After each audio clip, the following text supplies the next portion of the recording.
All right, so we've got climate affects optimal genetics. That's a good. All right, so we can all what's the best we can all make a genetic? bullet point there. Yep. So what's next? We've got climate effects, which can affect size. What else? Well, there's other things. I was just pulling some articles off online on fescue, and some animals are more resistant to that toxicity. I was looking at a paper this morning on microbiome differences in cattle that don't get into problems with fescue.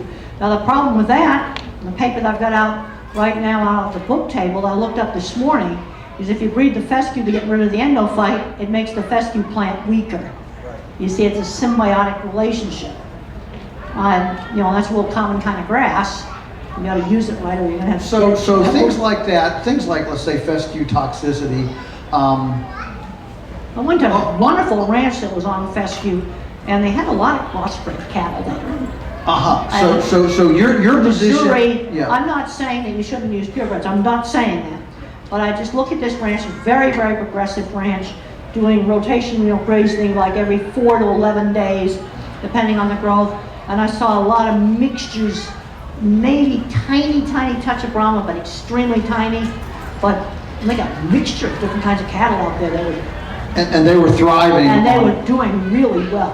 Yeah. And they were putting clover in with their fescue. They're very progressive ranchers. Yeah, a lot of the fescue toxicity is when you have a 100% strain. You don't have any diversity in the pasture. They got clover. They've got diversity. Yeah. So you're saying that.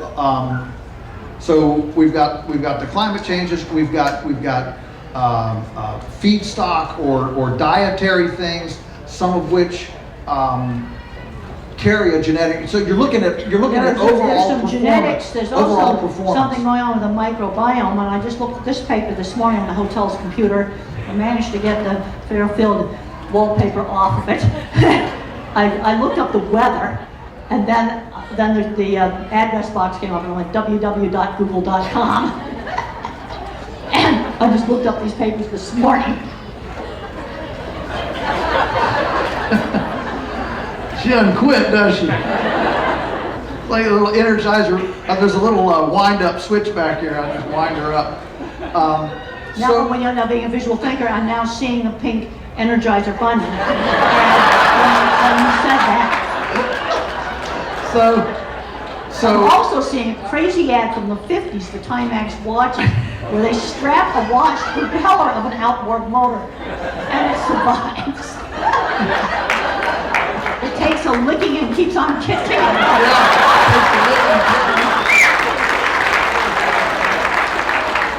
So one of the things when we look at criteria, genetic criteria, we're constantly thinking about if we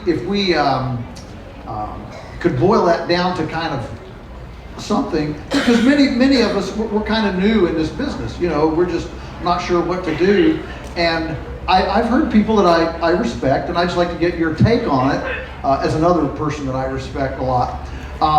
If you're only going to if you're going to choose for one thing, choose for longevity. Kit Pharaoh. Yeah. Kit Pharaoh says if we had never selected a bull from a cow younger than, I think he says 12 or something. Okay. If we'd never selected a bull from a cow younger than 12, we could have probably stopped 80% of our vet bills in the cattle industry. Well, it's probably a good point. You could reduce that. You see, because what's happened with a lot of cattle, they're just selecting for meat traits. You see, in pigs, you've got sire lines, and then you've got dam lines. And I remember going to Argentina 30 years ago, and I had a lot of traditional Angus and traditional Hereford there.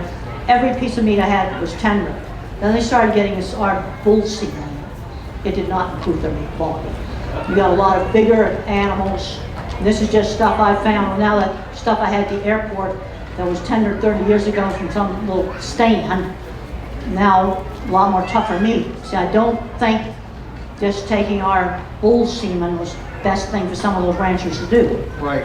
Yeah, Alan Nation, one of my mentors, used to always say that there's a reason that a mouse is the size that a mouse is, Yeah. an elephant is the size an elephant is, because an elephant the size of a mouse wouldn't be a very successful elephant, and a mouse the size of an elephant wouldn't be a very successful mouse. And so he would talk about that in, in size, But in if you size have of animals. sparse feed, you're going to be doing, see, I've lived in Arizona for 10 years in the 70s. And the small Hereford cow that we had when we first started, she'd give you a calf every year. Wouldn't be the biggest calf, but you'd get one every year out on the desert. Well, that's Kit Pharaoh's thing. He says, I'd rather have one live 50-pound calf than a tractor trailer load of dead 120-pound calves. Well, the other problem we're getting into now in feed yards, now they're breeding for more meat, is late-stage deaths. You know, I've been in this industry for 50 years, and 10 years ago, even 15 years ago, you did not have fed cattle in a feed yard dropping dead a week before slaughter from congestive heart failure. And this used to be called high altitude sickness because you only had it like 10,000, 15,000 feet. But now you've got it down in eastern Nebraska. That's not high altitude sickness. And they have heart abnormalities, where the heart, instead of looking like a heart, looks like a bloated, squashy beach ball. And there's a genetic factor in that. I think it's some of it's over-selecting for meat traits. So when you say over-selecting for meat traits, you're So you saying... keep breeding them wider and wider and wider and wider football player cattle or football player chickens, then you start to get problems. In chicken, you get kinky back, where I think you overweight the spine and then they get a bacterial infection in the spine. Yeah. You get woody breast. 20 years ago, nobody knew what that was. See, what's happened with broilers, what I've seen, when I first got involved with broilers back in the mid-90s, we had those horrible lambs in fast-growing broilers. Then they bred a leg about this big around, leg the size of my finger, real heavy leg, solved some of the lameness issues. They actually got it better, and then now you're ending up with woody breast and white striping, which is really abnormal, because you're just breeding the chicken wider and wider. You see, where do you stop? And the thing I've observed with high-performance chickens is if you do everything right. I saw a very interesting situation with 2 barns. This was within the last 2 years. Went to 1 6-pound broilers, and 1 barn, everything's fine. Birds look great. Go in the other barn, it was a mess. Downers, dead birds and stuff. Yeah, just all kinds of stuff. But there was only one thing that was different between the good barn and the bad barn. The 2 barns were on the same farm. Same farmer, same exact feed, same hatch rate, same everything. The only difference was the source of the eggs. The breeder flock was different. And they kind of short on supply, and I heard this term spot market. Okay, spot market's never a nice word. And if that's where you buy your hatching eggs, that's what caused it. Just like you want to be careful of buying your gas and diesel from the spot market. Well, yeah, maybe it's going to have water in it or some other thing. Yeah. So the hatchery egg source. Hatchery was the same. Same Yeah, hatchery. but it was different breeder flock. Different breeder flock was the reason for one barn being good and the other barn being nasty. Fascinating. Same exact everything. Fascinating. And I saw that within the last 2 years. This is real recent. Let's switch gears just a little bit and talk about guard animals, predation. Okay. A lot of people here have backyard chicken flocks, or chicken flocks. We have more than some, and some different people have. So when you're dealing with bears, eagles, great horned owls, things like that, what is your best advice, counsel, whatever, for guardian or for predator protection? I'll just leave it right there. Well, Predator protection. dogs can be very effective. And originally when the guard dog stuff came out, they said, well, that puppy's got to live with a shape and not be friendly to people. I almost got subpoenaed into court. This was a real mess. And the only reason they couldn't subpoena me is I was out of town. They tried to serve a subpoena on me because a guard dog bit a bicyclist really badly. And And this was a guard dog that had been raised totally just with the sheep. Now, there's other people now learning that what Coppinger said originally on that, you don't have to do that. You can have a guard dog, okay, you stay with the sheep at night, you're nice to people. You can kind of get both worlds. But this was a really serious case. I'm very glad I didn't get dragged into court on it. But they can learn to kind of live in both worlds. You don't want a guard dog who's going to bite people. You want it to bite coyotes. Now then you get into the issue of wolves. Can you have one that bites just bureaucrats? Well, that would be nice. That would be nice. I don't know how much that can I saw somebody with eye shades and plastic pen protectors. Okay, so But I think they can be really effective, and it is possible that a guard dog is effective that's friendly towards people. But they always, with the animals at night, always. Always at night. Always at night. You know, as soon as dusk comes, you're out there with the sheep, and they learn that you can start training puppies that, yeah, you're out there with the sheep. Well, almost all guard animals are fairly nocturnal, aren't they? I mean, just by nature, by breeding, aren't they? Well, dogs, you know, Yeah. use guard animals. Yeah. But they can be very effective against coyotes and things like that, but the problem is wolves. And sheep are just hors d'oeuvres for a main course of Angus steak.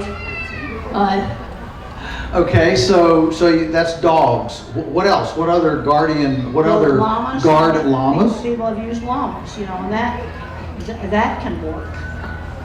Okay. One of the issues with things like llamas in a chicken range. So you know how we do our chickens. Yeah. We got 1,000 in that thing. One of the issues with a llama is compatibility. You know, would they be effective outside the chickens if they were just close, or do you have to have them right in with the chickens? Well, llamas don't like dogs. Boy, I'll never forget, a next door neighbor had a llama, and I watched a dog go in that yard, and boy, did that llama go after it. Big time. And there was a chicken house there, a small chicken house. Dog tried to get into that, and this llama went after the dog. There's a certain, when you look at behavior, there's a certain amount of behavior that's learned and a certain amount of behavior that's instinctual. Okay, let's look at fear of predators. There's a paper out in Journal Animal Science that showed that a lot of fear of predators is learned. You know, we've had a lot of issues with wolves, and cows that had never... Wait a minute, just to clarify, fear of, you mean like chickens' fear of predators? I'm talking about cattle now. Cattle, all right. Talking about cattle. Cattle, fear of predators. Well, yes, there's been problems in areas where there's wolves, with cows getting so stressed that their reproduction's dropping down 20%. And so they're actually more fearful than they need to be. Yeah, they've been harassed by wolves. Okay. And there was a very interesting research study that was done. It was published in the Journal Animal Science, and they took cows that had beef cattle that had been attacked by wolves, had previous experience with wolves, beef cattle that had never been attacked with wolves, and measured their stress, where they used German shepherds as stand-in for wolves, wolf urine and audio taped wolf howls. And the cattle that had been exposed to the actual predation, they got a gigantic stress response, and the other cattle kind of just like nothing. Yeah, Ronaldo Cook did that paper. So here again, you're advocating, because I mean, I've heard I'm this. not advocating anything, I'm just telling you the study. And fortunately, where you live, you don't have to deal with wolves. No, we don't have to deal with wolves, thank goodness. You deal with the we have a smaller- lot of bears, Bears are just everywhere now. Yeah. Because nobody's hunting them, because that's fallen out of favor. That's not politically correct anymore. Because the sons that used to go with dad to hunt bears are in the basement playing video games. Well, that's part of the problem. The other problem is bears learn for years. I can remember in the 60s, you could drive through Yellowstone Park in a car, and the bears would come up, and they never tried to break into a car. And then one day, bears learned that they could break the windows of cars.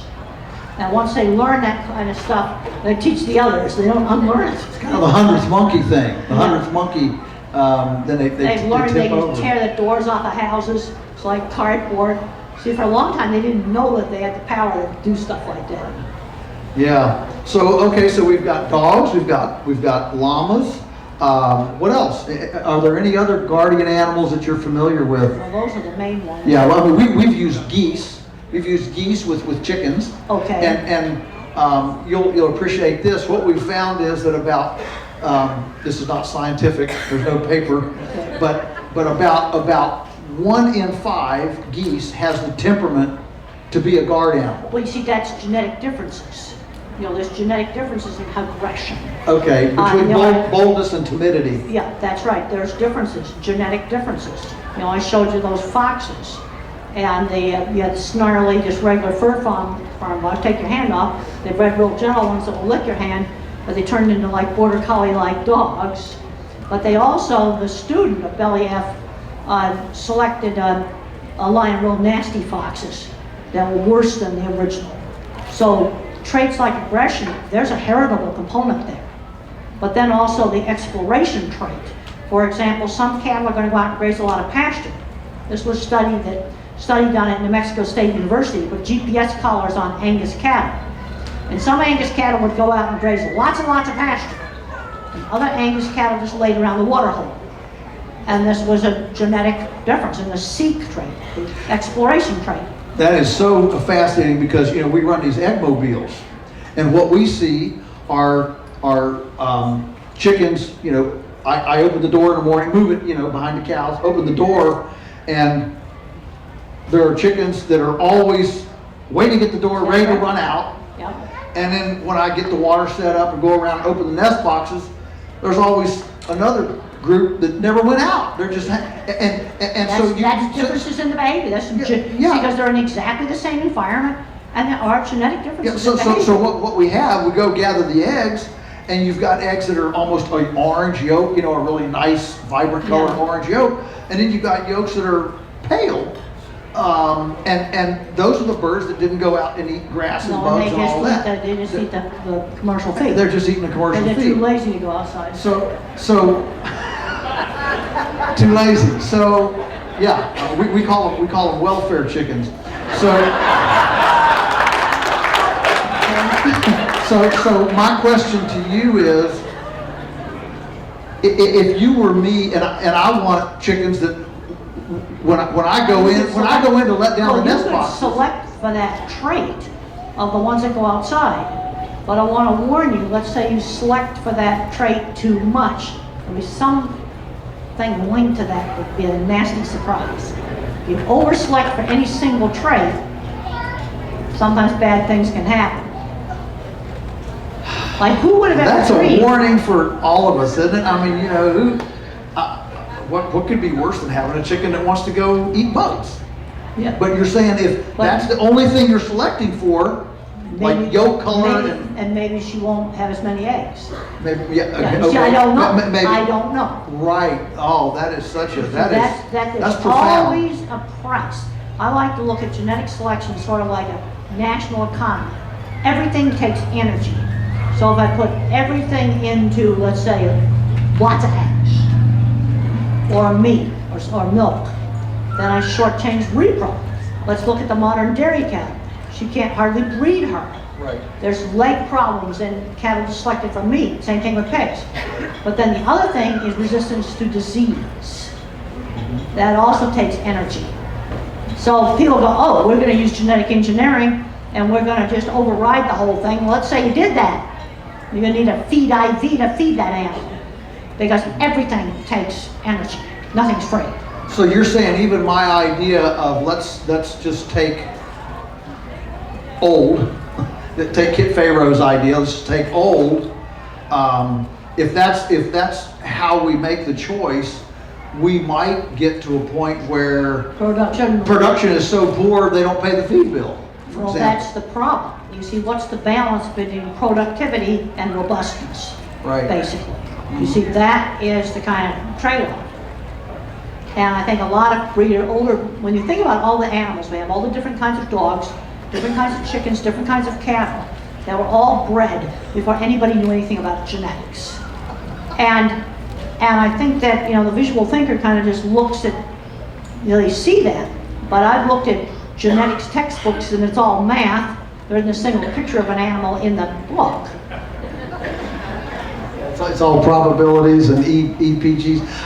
Well, that's one of the reasons why so many breeds carry geographical names, isn't it? Because that's what worked in that area. Well, Angus Guernsey, cattle, Hereford cattle, those yeah. are geographical names. Right.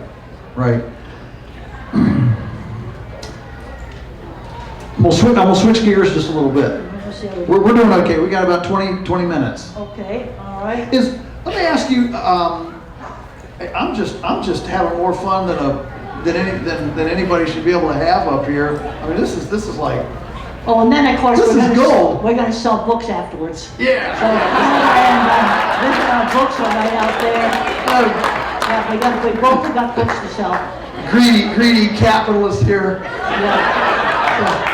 Well, the thing is, I want to get information out there. You want to do the same thing with your books? Absolutely, sure do.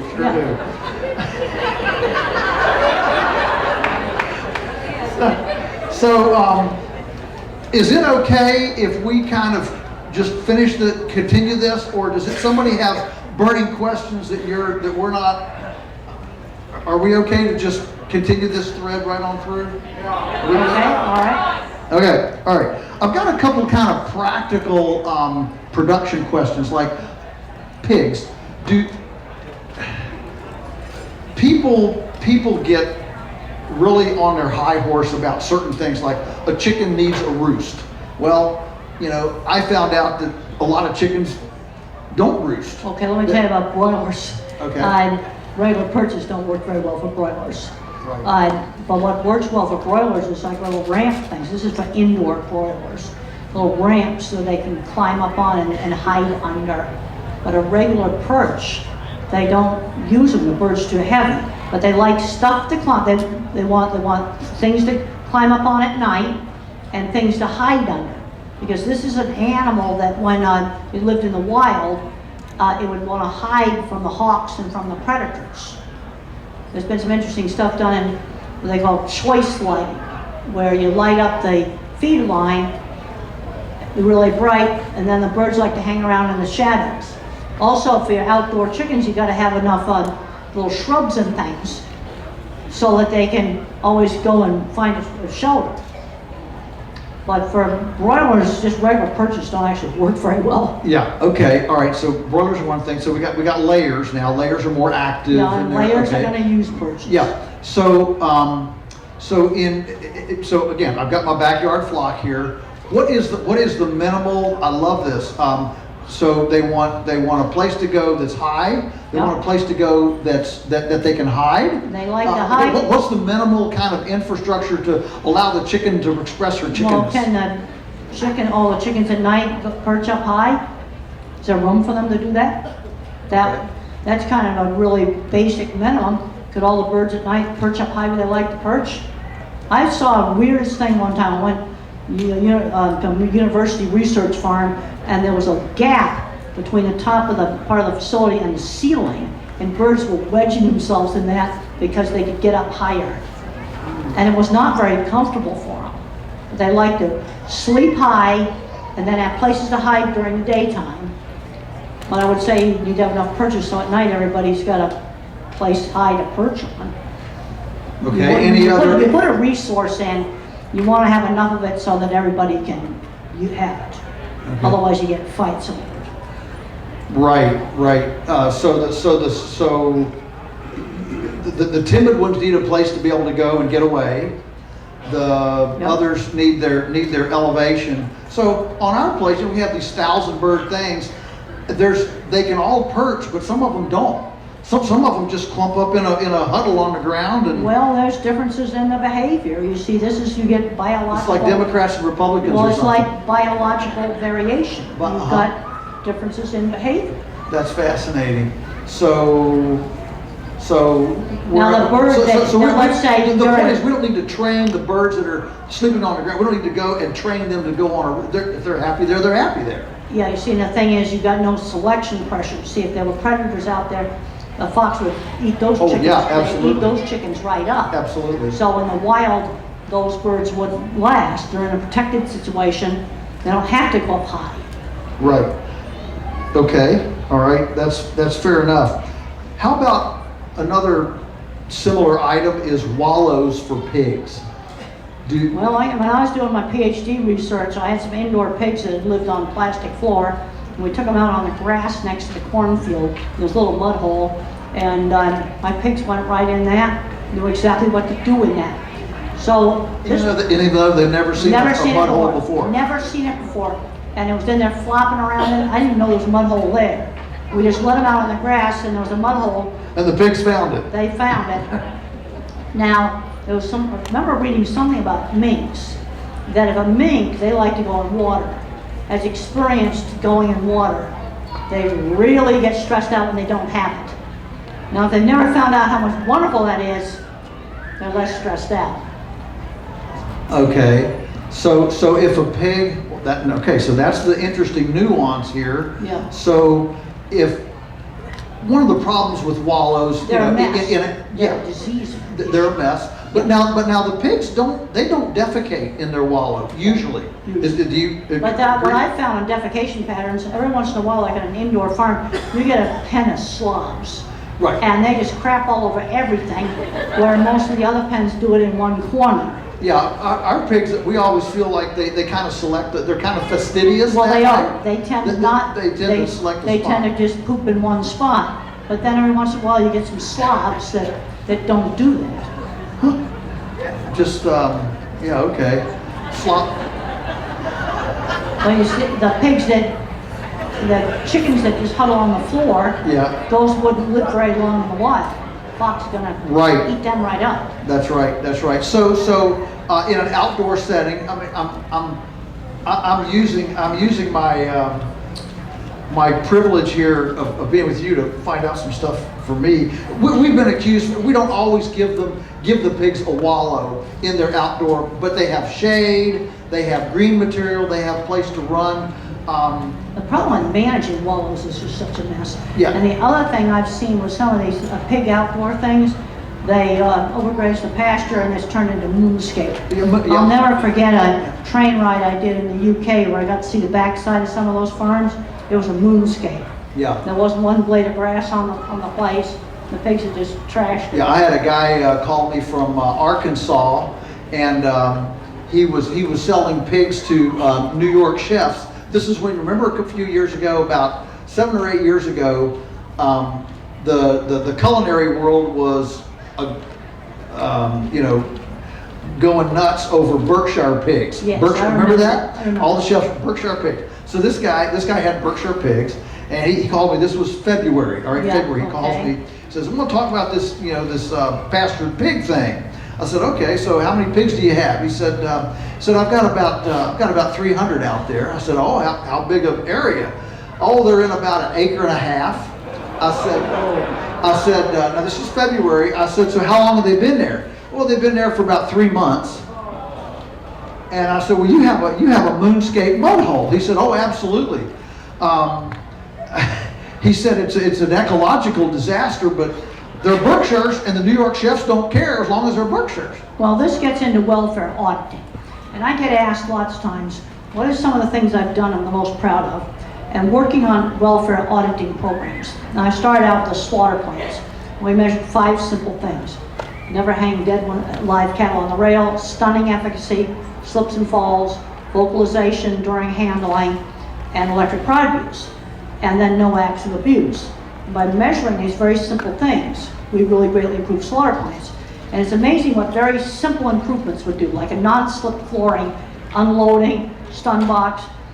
Lighting can make a difference. But I'm learning now new things about LED lights. I just was out at a plant and we put a big fat LED light on the entrance of the chute and it didn't work. And I think the reason for that is LED lights, some of them flicker. And cattle can see flicker. And here's a way you can... Even though you can't see it. No, you know how you can figure out which lights flicker? take a phone and film the light in slow motion photography. Play it back in slow motion, and you can see the flicker. But I looked up some literature, scientific literature. Dogs and cats definitely see flicker. Nobody's tested cattle, but we're getting like some kind of weird problems with LED lights, and it may be flicker, because all my other research used old-fashioned hot incandescent bulbs with a hot filament. Those do not flicker. And so that can have effects. But a lot of simple changes, like moving smaller groups. And then when you had a big buyer auditing, I saw more improvement than you'd ever seen. And out of 70, this was McDonald's supplier list, 75 big plants on the approved supplier list, only 3 had to do expensive modifications. All the rest, we fixed with simple things, and also 3 managerectomies. But buyers have got to audit their stuff. And the New York chef needs to get out of the office.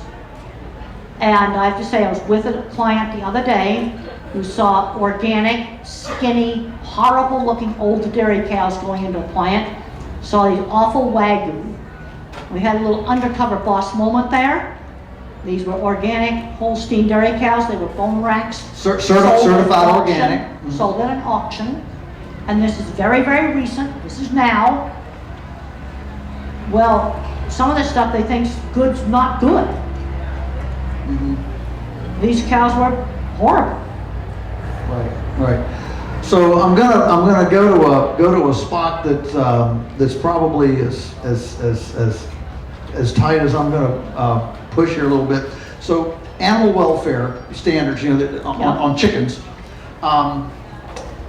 As you know, we have promoted the kill cone, which we say is like the box, the squeeze, and basically do a halal kosher without electrocution and without suffocation, like the animal welfare people want. What are your thoughts on that? Well, with chicken, there's not much data. I've done a lot of work with kosher slaughter of cat. And I have an observation I made in 1994 where you do it absolutely right with a special long knife that they use. The cow didn't appear to feel it. But now there's research coming out saying it hurts, but they used a different kind of knife. Now the thing I've observed I'm talking here cattle and sheep and these kind of animals, slaughter without stunning as it's called in the UK. All I can say is that particular plant, when I made that observation, had a custom designed box that I designed, had custom built. I ran the box. I had the handling totally under control. We had the best rabbi in the industry. They didn't appear to feel it. But the instant you get sloppy, it goes bad fast. And you've got live cattle running around with their throats cut. And every time, yesterday we were out on the road and I saw these big metal toolboxes that like the contractors use, like a Connect box or a job box. Every time I see one of those things, I see a steer that got loose after kosher slaughter, walked outside and bled into one of those open toolboxes. Oh, absolutely horrible. See, the problem is to do slaughter without stunning with a decent level of welfare requires doing it perfect, and most plants aren't capable of that. But on a small scale where you're not in a hurry. Yeah, and you need to use an extremely sharp knife. A simple way to tear off a blank sheet of paper there. Just tear that off. You just use printer paper. If you take a piece of paper, use just printer paper. And you hold it by the corner like this, and the knife is dry. You should be able to. Okay, that's the definition of a sharp knife. Hold the paper. Hold it by the corner. And the knife dry. It has to be dry. You should be able to slice right down, just holding it by the corner. Okay. And use just regular printer paper. That would be a sharp knife. But what I found with cattle is your tool has to be right, and your technique has to be right. That's right. Okay. And I think there's less issues with chickens than there is with a large animal like cattle, because I've seen. Also, you have to have the controls right on the box, or you can't control the pressure put on the animal. A lot of them, the valves are set up wrong, and now you're squashing your animal, and it's bellowing because you're squashing it. That's not okay. So I stand behind that observation on this published in 1994, but it was done under perfect conditions, which most people are not capable of. Well, back to this morning, you were talking about the single mistake, or one mistake you made. I'm not going to say you only made one mistake, but one mistake you said that you made was assuming that you could make a management system or a handling system. I thought it could make a self-managing handling system. That's rubbish. That's rubbish. It's rubbish. Yeah. I've learned a lot. This old lady's learned some things. And one of the mistakes made in engineering, and this happens in many fields, is they think they can use engineering to solve all the management problems. It's not going to work. Yeah. So as we wind this down and come to conclusion, I want to just give you whatever, the freedom, the encouragement, the platform.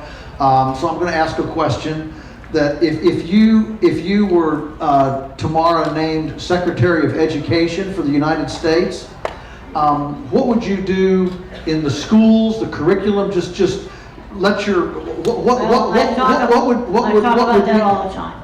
I'd put all the hands-on classes back in that we had in the 50s. One of the biggest mistakes that we made was taking out the shop classes, the cooking classes, sewing classes.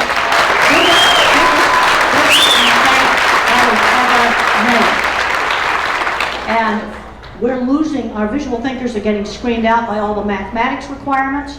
I know there's a car factory somewhere around here because I saw a sign for an exit. That plant manager is probably yanking his hair out right now because he can't get visual thinkers to fix their equipment.